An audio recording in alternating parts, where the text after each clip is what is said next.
Hello, and welcome to the How I Tested That podcast. I'm your host, David J. Bland. I'm an author and advisor, and I'm fascinated with testing early stage ideas.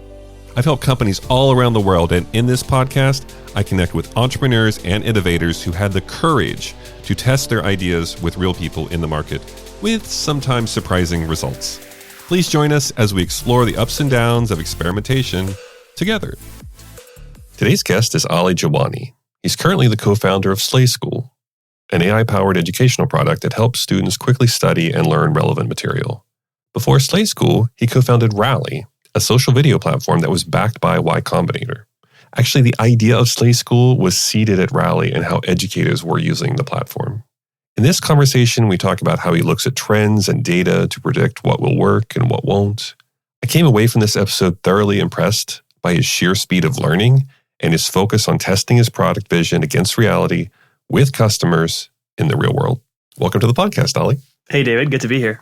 So I first stumbled across you, I think it was on Reddit, and I was browsing Reddit in between some work stuff, and I was reading this amazing story about Slay School, and it piqued my interest, and I started digging into how you got to so many users so quickly. And I thought, wow, it would be really great for you to share that story because so many early stage entrepreneurs are figuring out, oh my gosh, I have no branding, I have no acquisition channels. How do I get to my customers? And so I was just really excited when you said yes to be here on the podcast. Yeah, I would love to share my story. I appreciate you reaching out. That Reddit post actually blew up, eh? Like there was like 200, 300 likes, a lot of comments. So for me, it was a way to give back to the community, and I'd realized that there's so many people who are interested in that story. So I'm glad I'm doing this. Yeah, so why don't you maybe give a little bit of your background to our listeners, sort of how you came upon the idea of Slay School, but maybe before that, sort of your background and your sort of entrepreneurship journey. For sure. So I'm from Toronto. I studied finance when I was in school, and I really enjoyed finance, but I knew that tech was going to be like the bigger frontier, like the thing that I should really be focusing on. And so when I graduated, I spent some time working in banking for about 2 years. And the entire time I was in banking, I was really jealous of all of my friends who were product managers and software developers, and they were doing all these cool things in tech. And I thought, why not do that? And like, how hard could it be? And so in the evenings and weekends, I would spend a bunch of time learning to code, understanding what all these like metrics like DAO and MAU and what all that stuff means. And I realized that I could do this. I could definitely build something in this space. And when I applied to a bunch of PM jobs, no company would take me seriously because they were like, you're an investment banker, you don't have any tech experience, like how are you going to do this? And I was like, well, you know what? I'm going to start a company and just prove to all these guys that I can be a good product person. And so left my job in banking and started a company called Meal Surfers, which was a food delivery platform.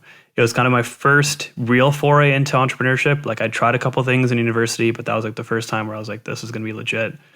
And we basically focused on helping mom and pop shops, people who had food trucks, people who were just trying to sell their food in any way, any capacity besides restaurants. We wanted to give them a platform so they could actually compete with the bigger restaurants. It was kind of like Shopify's whole like arm the rebels. Like we were more like arm the mini restaurants and the mom and pop shops to like be successful. And so we built them everything that they needed, a website, apps, delivery services, social tools, whatever they wanted. And we grew to around 1,000 different cooks across the city using our platform. And many of those cooks ended up actually going and starting their own restaurants and becoming much bigger. And after doing this for about 2 years, we realized that we had so much data. We knew so much about who was going to be the next cook, who's going to be very successful, who's going to build a really big business.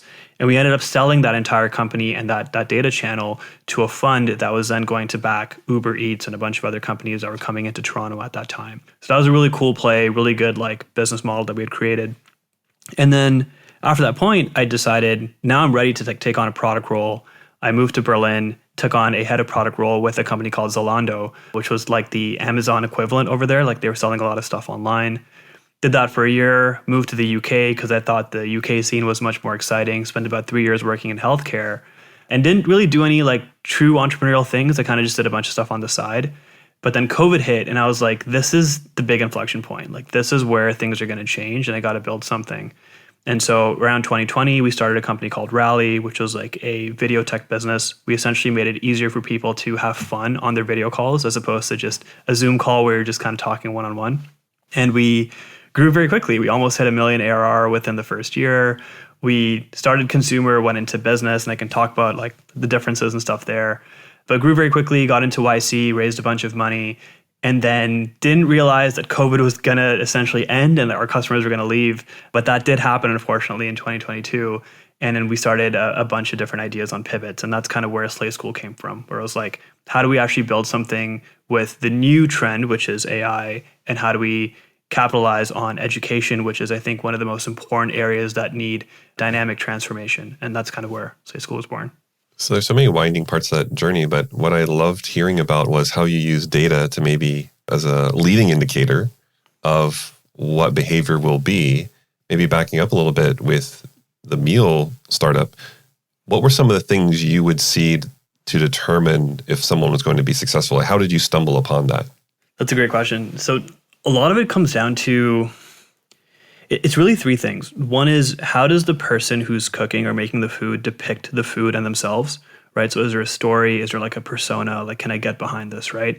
Like, you're not going to buy macaroni and cheese from Ali who lives down the street, but you are going to buy like, I don't know, like Afghan macaroni and cheese mixed with like herbs from like the motherland from Ali who like just moved here, right? Like all of a sudden it's like, oh, there's a story here. Like, how did he move here? What was he doing back home? Oh, now he's cooking with like the original spices that he's been making from back home. Like, I'm not Afghani, but like that's kind of the process of like how people buy, right? So that's one thing, is like the marketing and the story.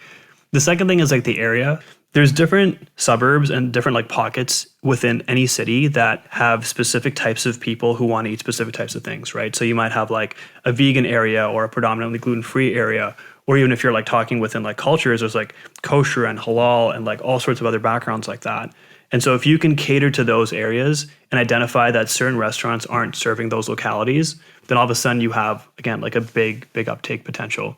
And I think three is just sales, right? Like, you just watch how customers are interacting with specific cooks, specific restaurants, how much foot traffic, clicks, impressions they're getting, social media likes, et cetera. And you can start to see, okay, these people are actually doing really well. Let's try to support them even more. So you're able to almost predict who will be the next big thing based on those factors. That's incredible. So you have a kind of a winding journey, like many entrepreneurs, many of us have, to get to where you are now. Maybe talk a little bit about Rally and what you witnessed there, or what was some of the data or maybe some of the insights that you were able to get from Rally to help inform the pivot to Slay School?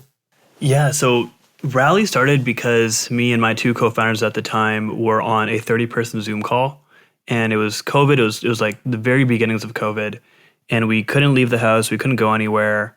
We were kind of stuck having this conversation. And we realized that, there's like 30 people on this call, and there's like 5 of them that I know really well that I really want to talk to. And there's 25 others who I'm just like, I guess I got to listen to you speak now. And we didn't really have like a good breakout function. We were kind of just stuck listening to each other talk. And we were like, how can we make this much better for like conversations? And so we built Rally, which basically became essentially like a breakout room solution on steroids. That was like the first prototype, where you could click on someone's square face and you could say, hey, I want to talk to you privately. And all of a sudden it would create a separate room where you can have a conversation. And you could do it in such a way where you could still hear the conversations that were going on in other rooms, but you were like specifically focused on your conversation. So that kind of really helped with that social element. And we realized that that's not only good for like social conversations and graduation parties and birthday parties and weddings, which we all hosted on Rally, which is kind of crazy, but it's really, really good for schools. Let's definitely like double down on education and educational like products. So whether it's companies teaching their employees about how to do something, or whether it's schools and institutions who are actually teaching their students about something, let's give them Rally and like grow that way. And so having those conversations, talking a lot to students and users, talking a lot to employees, talking a lot to schools, we realized that education is actually a really fun place to be. Like, it's a really good place to make change. A lot of people are very open-minded to like what's happening in technology. And the on-ramp, like, students love using new tech. So it just made sense to build something within that space. And I guess when AI came out, when like ChatGPT blew up, when we started to see LLMs really take off, we were like, okay, let's try to figure out how we can use AI and how we can use this technology to then work with students who are already using it in really creative ways. So you have insights from just basically people that are loving Rally. It's really interesting sometimes that we build things and we think we're building it maybe for a certain segment. And then another segment shows up and you're like, wait, are these our customers? And then you start the dawn of realization of, hey, maybe these are our customers. So it sounds like you learned so much from how they were using your product that when it was time to move on, you could kind of take those insights and use that to inform Slay School. So maybe explain a little bit for our listeners, like what is Slay School? What is that all about? How that got started? Yeah, so Slay School is a way to personalize your learning no matter what you're learning. So you could be a medical student who has tons and tons of notes and lectures, and you want to be able to understand all the information very quickly. Instead of spending days, hours, weeks making flashcards, creating tests, summaries, testing each other, we have AI do it all for you in a way that's personalized to you. And originally, the prototype of Slay School was basically just take your PDFs and turn them into flashcards. So take the 20 pages that you have to read or take the 300-page textbook, and we'll make flashcards out of it for you. And we'll fine-tune a model. We'll create like an AI that can do that so that you don't have to spend time doing it. But since then, we've expanded into, we'll take any input. So we'll take audio, we'll take video, we'll take images, whatever you want to study, and we'll give you any output that you want. So whether it is, a quiz, a flashcard, an essay, whatever the case is, we'll give it to you so that you can study it however you want to do it. And eventually, if we can do this really well, then we want to be able to create almost like a learning journey for you so that you can actually have, step one, you got to understand like how this works. And in step two, once you understand how step one works, then you can move on to step two, step three, step four, etc. And by the time you get to, let's say, step 10, you have everything you need to study for the test or the exam or the application you're going for. So how did you begin to get and test your way through getting early customers for Slay School? Like, how did that process? Because that's usually where people get stuck, right? I don't know where to go. I don't know how to get customers. Like, how did you navigate that part? So we were, in one instance, really lucky. So my co-founder, Matt, he had spent a bunch of time making a flashcard app almost twice over, once in high school for organic chemistry, and then a second time for his engineering courses in the University of Waterloo. So he built this app twice without AI each time. The first time was completely rudimentary, but still sufficient enough for his teacher, his organic chemistry teacher, to use that application to this day. So that teacher is still using his tool, which I think is phenomenal. And then in Waterloo, he was like, I'm just too lazy to make these flashcards. I'm just going to automate a bunch of this. And so that's exactly what he did. But then when AI came out, I was like, hey, I've got all these students that I've spoken to, and I know that they're having trouble studying.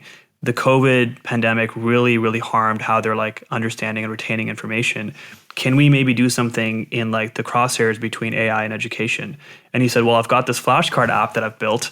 Why don't I add AI to it and see where it goes? And so he kind of built this version that we call Slay School.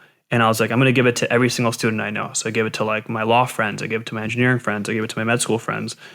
And a bunch of them came back and said, wow, this is amazing. This is saving us so much time making flashcards. This is awesome. Can you do this and this and this? And then from there, it was kind of okay, well, yeah, we can add this feature or we can make these changes. I think there's a really cool video from Michael Seibel at YC where he talks about if you don't have the problem, whatever you're building, you must at least know 10 people who you can give the product to test, right? So if it's not your problem, fine, we're not studying anymore as students, but we knew 10 students. And those 10 students obviously know 10 students themselves, but they can initially give us that initial piece of feedback that we can then use and say, okay, now I've got some information to prove A, that there's something here with this product, and B, what I need to do to make this product more successful, or who do I need to sell to make this product grow and scale. So it sounds like some earlier prototypes that had a little bit of traction and then being able to marry AI to that. So you're handing it out to people How do you get beyond them? Where do you go online, offline, to get beyond, these sort of first connections from those that you're sharing it with? Yeah.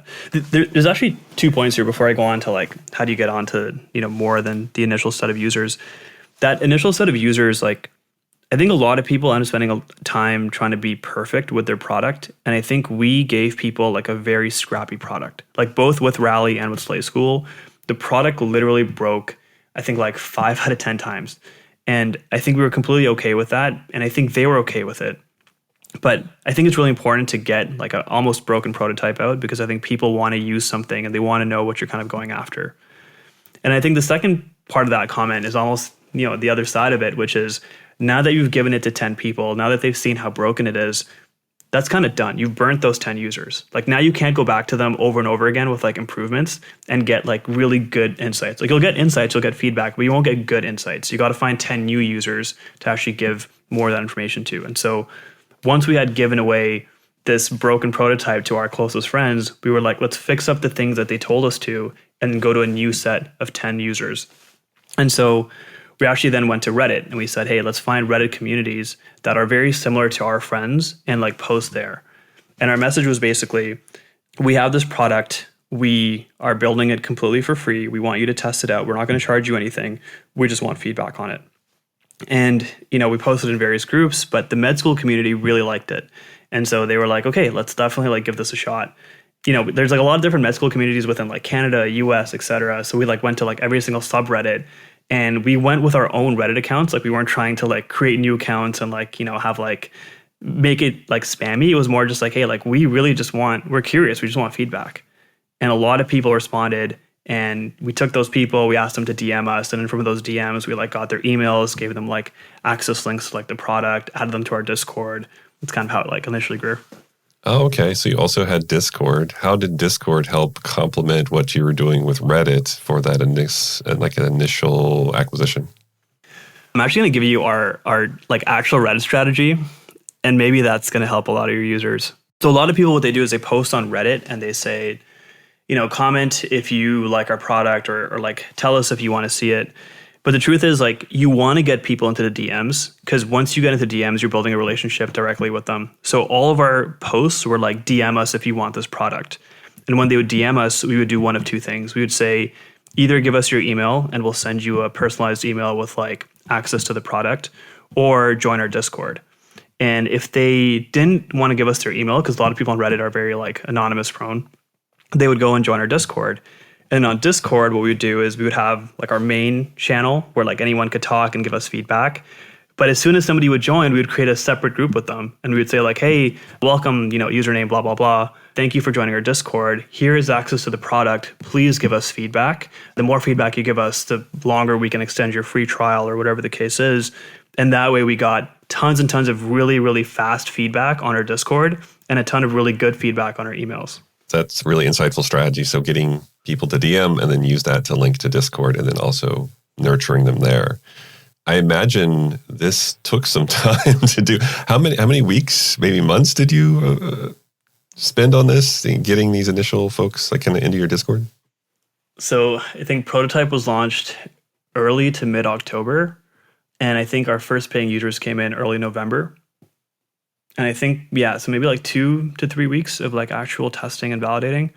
It's a lot faster than you think, right? Like once you post and people are excited, you got to like double down on that excitement. You can't like give them 24 hours to respond. Like if somebody commented a minute after I posted, like a minute later, I'd be in their DMs. And like 2 minutes later, I'd be on Discord with them. And then like, if we were really good, like 5 minutes later, we're getting feedback and we were like making changes on the fly.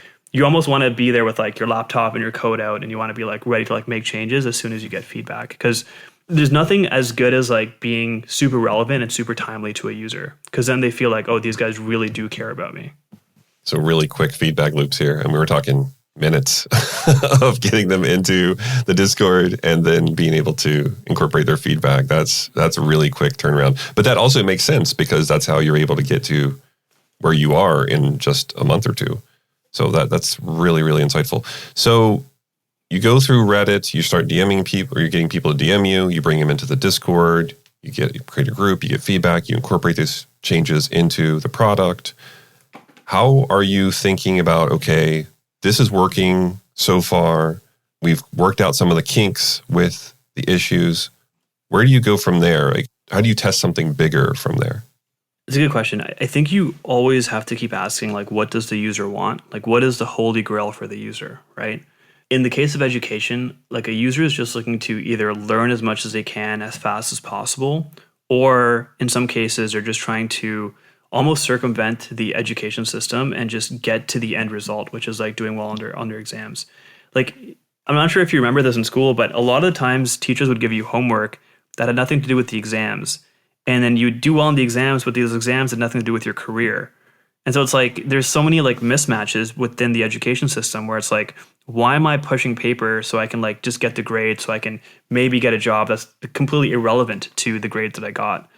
And so if we can somehow streamline that and give you a way to essentially learn anything you want to, but learn in a way that's like efficient and effective for you, then I think we could like save people a whole bunch of time and make life a whole lot easier for everybody, including teachers, right?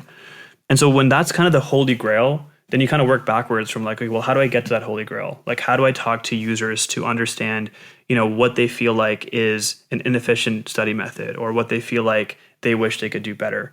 And users almost always want to tell you all their problems. Like, especially if you ask it in like a nice enough way where you're like, hey, like, I'm glad we made these flashcards for you, but what else are you doing? And then they would say, well, we're actually like doing multiple choice questions. And to study for the exam, the best way to do it is to have question banks. Okay, we can create question banks for you. And all of a sudden, now we're taking notes and converting them into quizzes and question banks, right? Then you talk to med students or law students and they say, well, we need case-based questions. We need scenarios of like, Sally and Bob walked into a store and they slipped. Like, what happens, right? And all of a sudden it's like, oh, we can have AI create that for you too. And so now your PDFs and your videos are converted into case questions, multiple choice questions, and flashcards, right? And so it's conversations like that really, really help. It's also kind of important to be around the user as much as possible. I can talk a bit about that if you want. I'd love to know how you stay connected to them because it feels as if there's so much of learning about how they're changing their behaviors over time. And are you making an impact? Yeah. So I've got a coach. I've got like a founder coach, if you will. I was telling him all of this feedback that we're getting, and I was saying like, hey, like we really want to build a big company that both grows quickly and has like very high retention. And he was like, well, how are you getting user information? How are you getting user feedback? And I was like, oh, like we've got this Discord. We like chat with them. We try to jump on a call with them. And he's like, it seems to me that you're getting like third-party information. Like you're not really present to like how the user is using your product or how the user is studying today. And I was like, well, no, like I haven't like left my house. I've just been doing this Reddit and Discord stuff. And he's like, well, why don't you go to a library and actually watch people study? And I was like, well, okay, so if a majority of my users are medical students, I got to go to a medical library. Luckily, Toronto has a whole bunch of medical schools within like a half an hour drive. So went to all these different medical libraries. The trick is you can't get into a medical library if you're not a medical student. So you got to find sneaky ways to get in. And so we did. We found a bunch of different ways to like essentially go into the library. A lot of these medical students had never seen us before, and the medical community is very tight. So they were like, who are you guys? And we had to like openly tell them like we're not medical students. We're building this app. We understand what they're doing. And like when you can speak their language, like when you've talked to users enough and you can say, we want to build something better than Anki, or we want to build something that's going to help you with your OSCE, like things of that nature will like really get students excited. And then all of a sudden it's like, okay, well now they'll talk to you. And so we got to sit and watch students do their Anki cards. We got to watch students do their studying, write their applications, go through like even our product and see how useful the product was. And after doing like, I don't know, 30 or 40 interviews a day for almost a week, like we would drive to different schools like almost every day.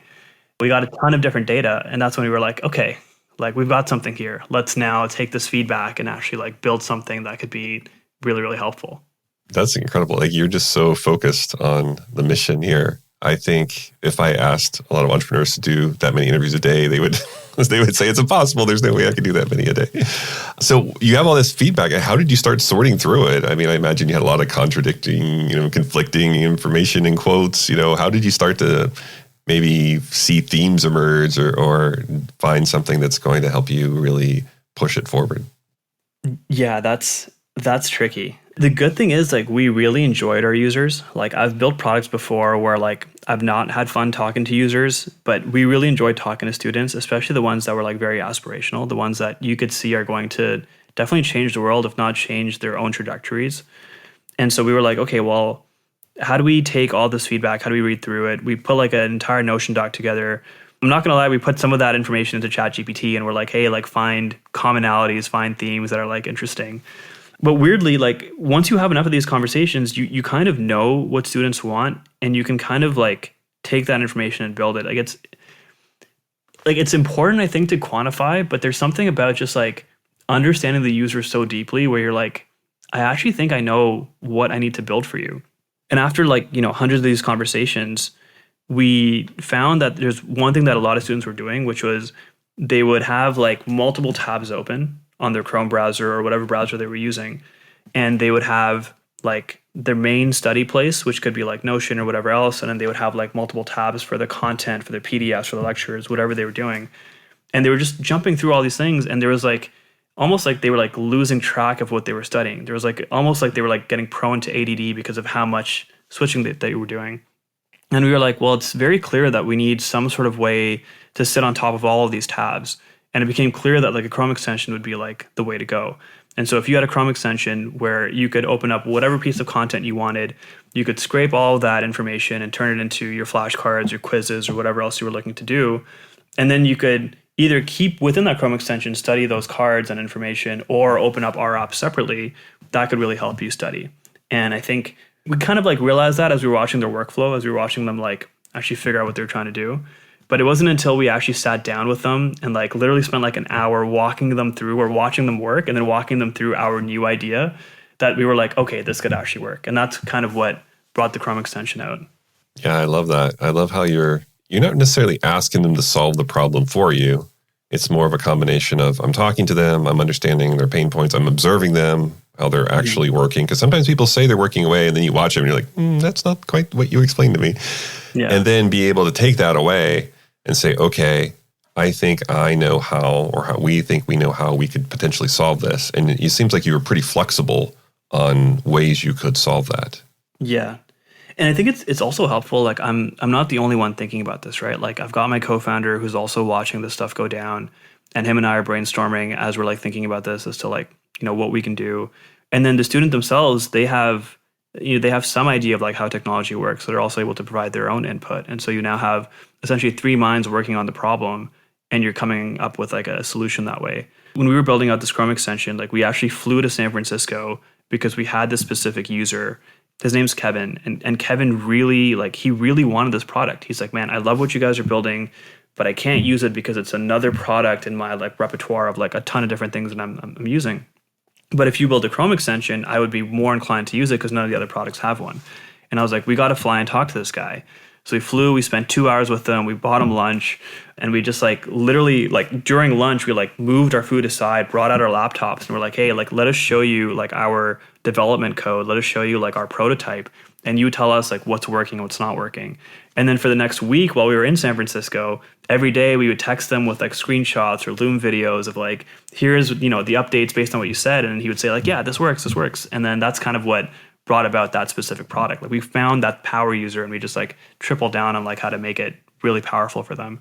Yeah, it sounds like you were able to make so much progress just with those quick feedback loops with Kevin. So yeah, I think it takes commitment, but I think your product shows all the amazing work you put into it. So you're at a Chrome extension stage with this.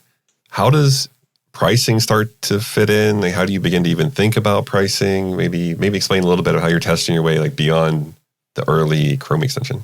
Yeah, so pricing is hard, right? Like it's very difficult to figure out what is the right number. I guess initial way to do it is to look at competitors and see how much they're charging. And so we looked at like Duolingo, we looked at Quizlet, we looked at Chegg, and to see how much they're pricing. And we kind of like priced around that area. But then we realized that a lot of these bigger companies, they've got a bunch of capital.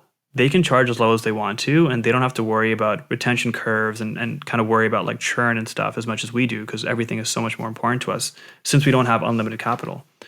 And so we were like, what if we focused on trying to get users who are going to be like highly retentive?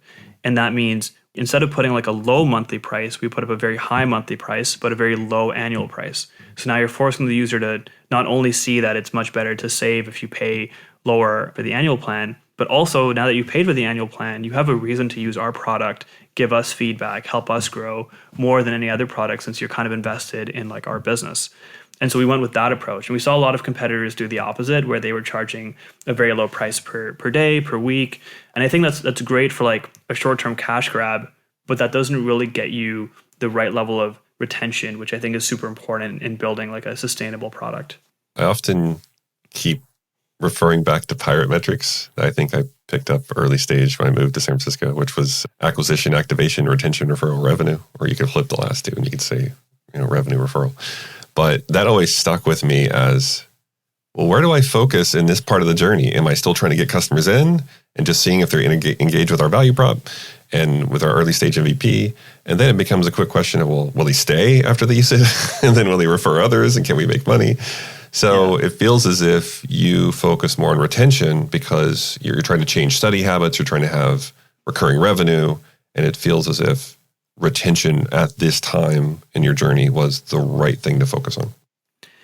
Yeah. And to be honest, like we haven't solved this problem, right? Like retention is a tricky problem in education. Figuring out the right pricing is always going to be a tricky problem for any like consumer focused business, even like B2B focused business. So we're still iterating on all of these things constantly. And I don't know if we're ever going to truly nail it down until we like have like a huge ton of users who are like, man, I love your product. And like, this is how much I'm willing to pay for it. Yeah, it's tricky. And we always talk about product market fit, but it's not this static thing. You know, it moves and people's behaviors change. And sometimes you can just pivot out of it and you don't even know it until you realize, oh, we moved away from our core customers. Okay, so you're working through pricing. I like the annual discounted pricing to help engage retention. I love how you frame that with they're invested in us now. It's almost like they're a partner more than just a customer. And so where are you taking this now? Like, what are some of your risky assumptions and what are you looking to test now? Yeah. So, we got to around 100,000 users in the past like 6 months. I think we're closer now to 200,000 in the past 9 months. So that's been like a very good growth trajectory. I think really we want to do two things. I think one is we want to keep scaling the users and keep getting like high retentive, really good users of our product so we can like get more feedback and continue to grow. But I think second piece is really trying to identify how we can personalize the education component for them. My dream is if you're 15 and you're like, I think I want to be a rocket scientist. Right now, there's no one that tells you, here's your career path. There's no one that kind of built it out for you. But I think if we can be that company that says, okay, you want to be a rocket scientist by the time you're 25, well, here's how you can spend the next 10 years. Study these core foundational topics, right? Some of these high school courses you're taking are honestly not going to be as effective, but here's a bunch that could be very effective. Go and join these specific clubs or organizations. Here's a couple of videos that are both AI generated and human generated to help you understand various concepts. And then here's like maybe the top 20 schools that you can aim for. And here's all of their essays, applications, potential SAT scores. Basically, here's like a visually laid out map for what you got to do to become the person you want to be. And we're going to give you all of those step by step so you can essentially not have to worry about this system or how the system is designed, but you essentially just have like a path to wherever you want to go. Yeah, having high school age kids right now, that's a lot of conflicting advice and a lot of frustration and anxiety about, wow, should I take this class or not? Or should I go into this program? And, they're just freshmen and sophomores and they're already swirling with all kinds of conflicting advice on how to go forward. And they're not even really sure, what they want to do. So I do think there's definitely room for improvement in that space. So it's so amazing to me to hear your story from, well, we learned some things at Rally. We use that to inform our new company, a new product, Slay School. And then we started off with flashcards, but then we have this much bigger goal in mind that we're trying to kind of almost like reverse engineer our way back into through testing. I love that you're explaining sort of how you have that in mind and you're trying to test your way through it. I think sometimes we get confused, or maybe just the advice we hear from folks are, oh, you just kind of just see where the tests go and just, it's almost like you have a spreadsheet and you just keep running tests and you end up with a profitable business. It doesn't really replace vision. It's more about testing your vision against reality. So I love that winding journey. So you mentioned this vision that you have and you're closer to now. So what kind of big risk are you focused on? Like what do you need to sort of make that happen? There's a couple of things. I think one is definitely funding. So we are in the process of raising a small round, enough to get us by for the next year, maybe a year and a half, so we can really validate some of the assumptions that we have. We can actually grow our user base beyond med school. About 40% of our users today are med students, and another 20% are like med adjacent. So we really want to get beyond the med school, the nursing, the dentistry. We want to get to like as many students as possible. The second piece is finding really, really good talent. I think we want to bring on people who really understand how to fix what I would call like a broken education system and not only provide like content on how students can learn better, but actually like if they're software engineers, code up or like build better solutions with us, or if they're designers, help us design like a more gamified or fun mechanism for students to actually learn, but essentially bringing on the right people to actually like make this work. And I think the third thing is like we've grown outside of North America very quickly as well. So we're not just like focused on like the North American markets, but definitely bringing people on who understand international markets and helping us scale across the board that way.